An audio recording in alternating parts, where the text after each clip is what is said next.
Got the new stand. You know, really nice looking. A lot better than the old one I had. You'll be able to see here the doors are much bigger. You can easily get around to the sides. I was trying to find one where the whole front would open, but just couldn't find anything like that. But this shows up, and I look at the back of it, and you know, if they'd just put two big doors on the back and made the back the front, this would be the perfect aquarium stand. But this is going to work a whole lot better than what I had. Put some carpeting down in the bottom of it, so if I get any vibrations from the pumps and the sump, that'll hopefully help with that. So, ready to start putting things together. One other really good thing about this stand was, and probably the biggest deciding factor, was it was basically 50% off. So that really helped in choosing this one. One modification I'm making to the stand is, you know, with the canopy, I want to make sure there's good ventilation for the lights. So I'm installing these fans here. They have a thermostat that you can put inside, so I can set it whatever temperature I want for it to run. So I figure I'll set it like, you know, 80 degrees, 85, something like that, and the fans will just automatically kick on then. So I got the fan in, got it all set up here, so everything's all mounted in place. One of the nice things about this is it's all set up with quick disconnects. So if the fan, you know, it's basically three different parts. You got the fans, you got the thermostat, and then you got the power supply. And if any one of them ever go bad, you can just replace the one rather than the whole setup. And, you know, like I said, I think I'll probably set it about 80 degrees and let the fans run. The power supply is variable, so you can adjust the speed of the fans. So I don't expect them to be very noisy at all, but if they seem a little too noisy, you can always turn down the speed a little to quiet them down. And two fans this size should really pull a lot of air through there.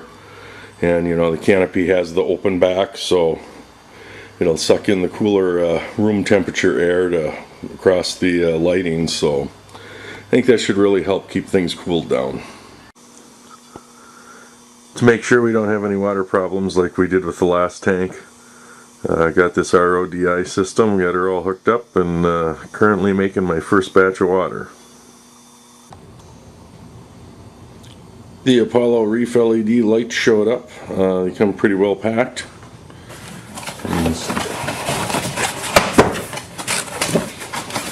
Take a look here and see the lights come well packed. You get all the different cables that you need with it.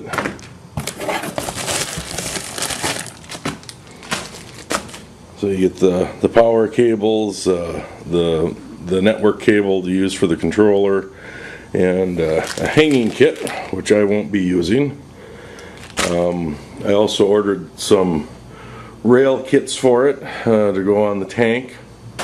It's pretty handy. It was real, you know, goes together real easy, and looks like it's going to work quite well.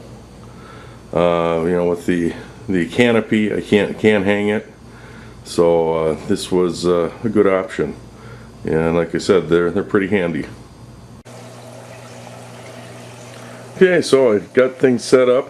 Of course, once everything got here and I was ready to start putting it together, life happened and got delayed for a good week.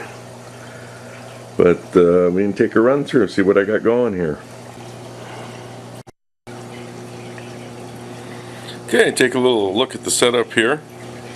Just kind of got everything plugged in and the water in, so I still got some cleanup to do with the power cables in the back, get them tidied up a bit. But you know, you got everything set up here with the sump.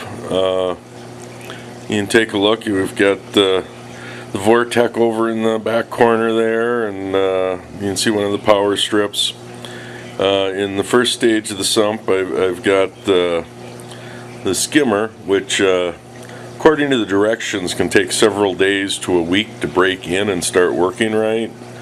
Not quite getting any of the foam I want out of it yet, so hopefully that'll clear itself up here shortly.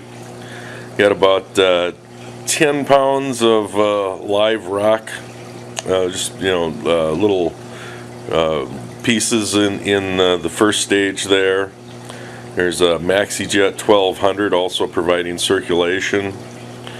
I opted to not go with the filter bag and just plumbed in some piping down towards the bottom from the return you can see back there. That and the MaxiJet should keep everything stirred up good and just let the skimmer take all the gunk out of the water. I have the probes in that first stage there for temperature and pH. The second stage, you can see there's probably another good 5 pounds of live rock in there. I got the Miracle Mud. You can see the Chaetomorphas in there. I got the little light to grow it. The third stage, we got the return pump and the pump for the GFO reactor. There's also in the back, I don't know if you can see them, there's 3 different float switches. One's if you get low water to shut the pumps off, so I'm not blowing bubbles into the tank or burning out any pumps. There's another one, kick on an automatic top off. And then the third one's a high level mark in case for some reason the automatic top off doesn't shut off correctly, to send another signal to shut it off. Back in the other corner you can see I got the other Vortec and the mess of cables I got to clean up. There's some of the Neptune Apex gear. I think that's the wireless for the Vortec controllers. I did put in a light up top here that was about 10 bucks. It's like a 9-watt under cabinet light. Just gives some nice lighting if you got to do any work down here. So that was real cheap to throw in there. So that's kind of the setup underneath. Just getting everything taken care of here, making tweaks to the tank.